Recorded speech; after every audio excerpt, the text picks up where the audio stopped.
Good day and welcome back to Cruising Off Duty. I am Craig. Today we're going to start a series on how to make your boat more enjoyable to live on. Whether it's just your summer cottage where you're there for a month, 2 months, or it's your full-time home, or you're a snowbird and you spend 6 months down south on it, you probably need one thing above all, is you need enough power generation for your needs. So this episode we're going to talk about how do you generate power, what's the easiest way to add to it if you need more power, how do you calculate what your needs will be if you are living full-time on your boat?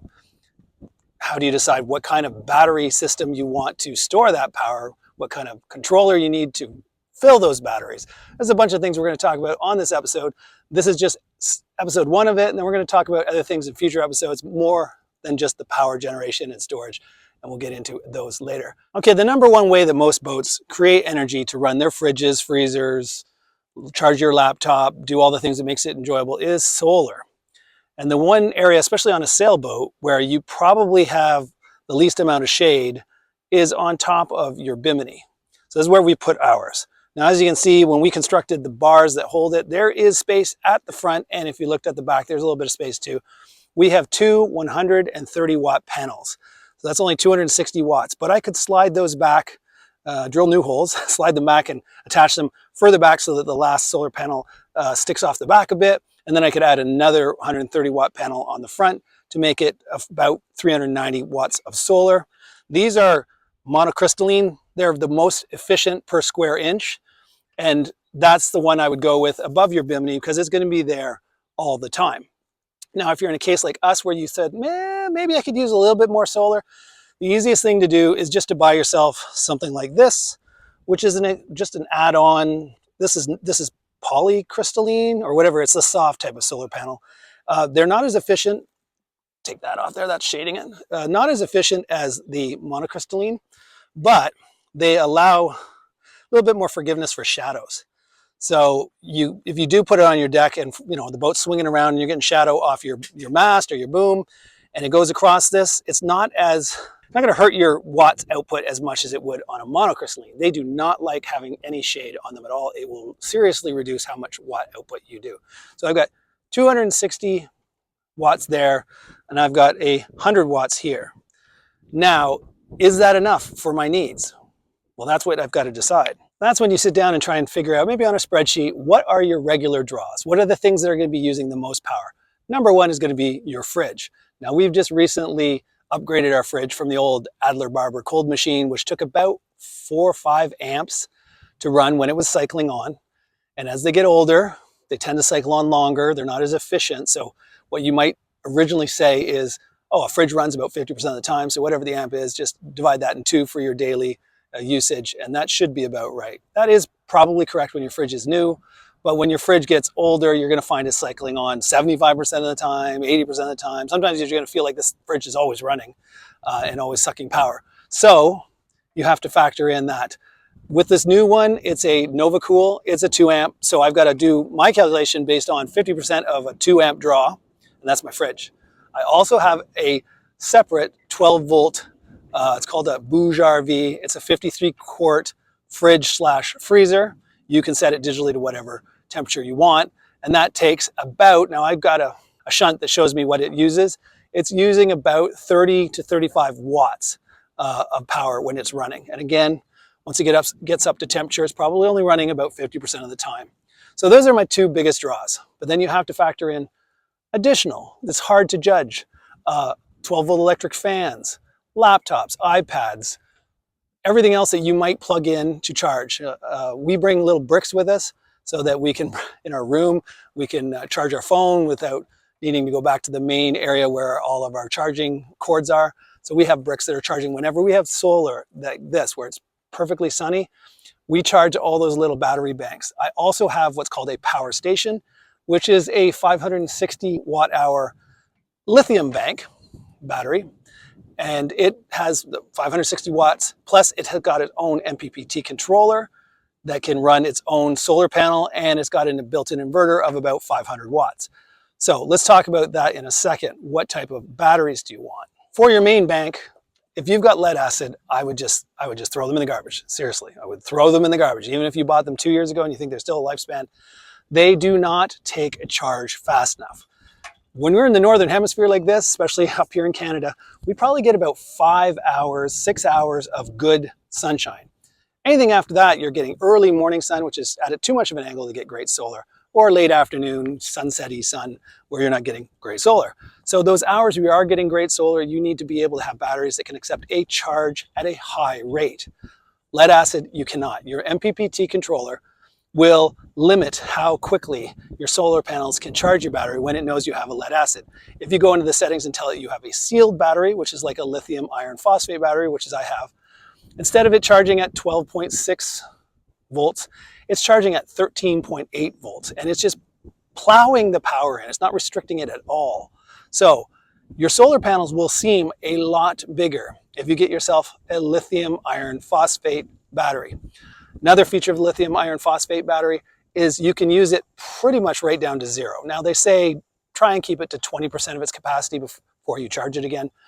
But if you've got it hooked to a solar system like you do on your boat, you're never getting down to 20%. It's always charging during the day, and it's slightly well, not slightly. It's using your fridge or whatever you got plugged in all night, so it brings it down, but it's never going down to zero. But if something happened, your solar panel became disconnected and your fridge running for a weekend when you're not at your boat, and it drains it down to zero, it doesn't really damage the batteries as it does on a lead acid battery. So you've got that forgiveness factor of if something goes wrong, your fridge is running, no new power is coming in, and you come back to your boat and your batteries are dead. They have their own built-in circuitry that shuts the battery off when it gets below a certain volt, so it doesn't do any sustained damage to your battery. Lead acid batteries, if you leave them decharged, they're not smart. They will just go to zero. 10.6 or 10.4 volts is considered zero, and it will ruin your batteries. So there's always that factor too. The other thing with lead acid batteries, they only can be discharged to about 50% of its capacity before you start doing damage to the battery. Again, it's an archaic technology. You will thank me if you just throw them in the garbage and go get yourself some good lithium iron phosphate batteries. Now I want to talk about lithium batteries. You hear about lithium? Like your laptop has a lithium battery.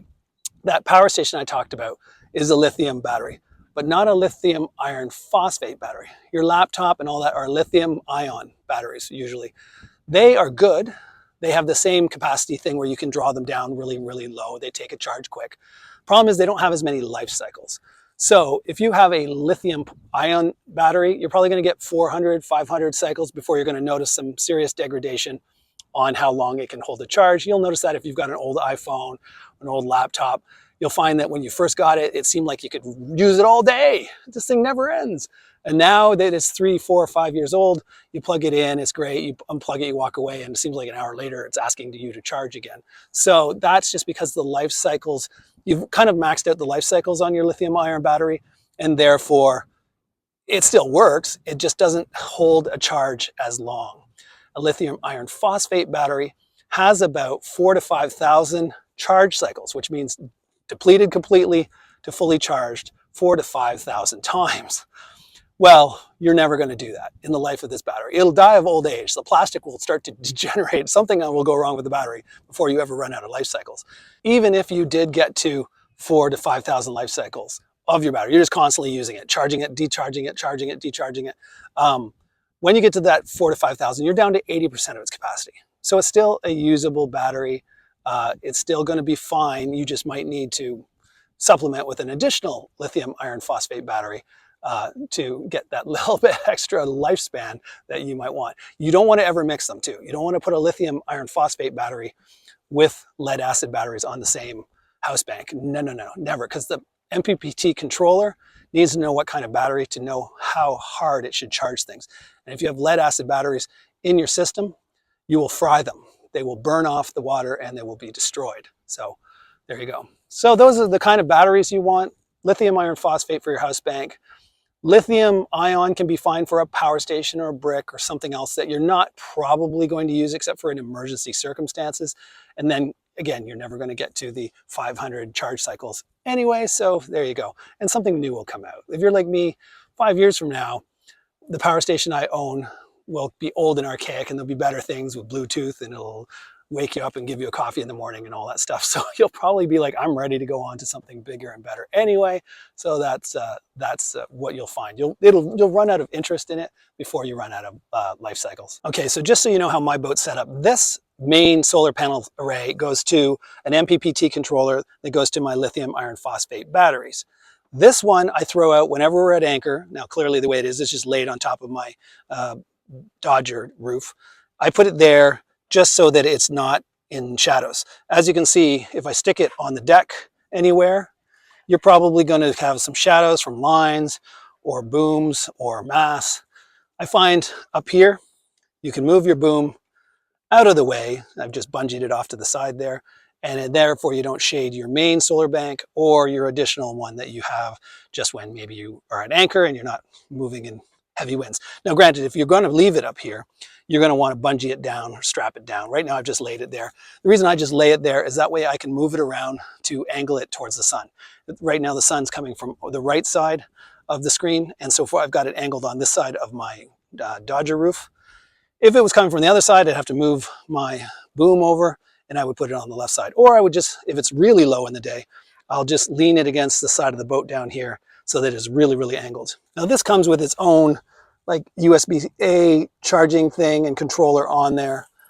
It also comes with little legs that fold out so that you can angle it if you want to stand it on your deck. So that's pretty cool, but that doesn't go into my main lithium iron phosphate bank. It's got this little DC to DC wire, which goes into my power station, which I'll show you now.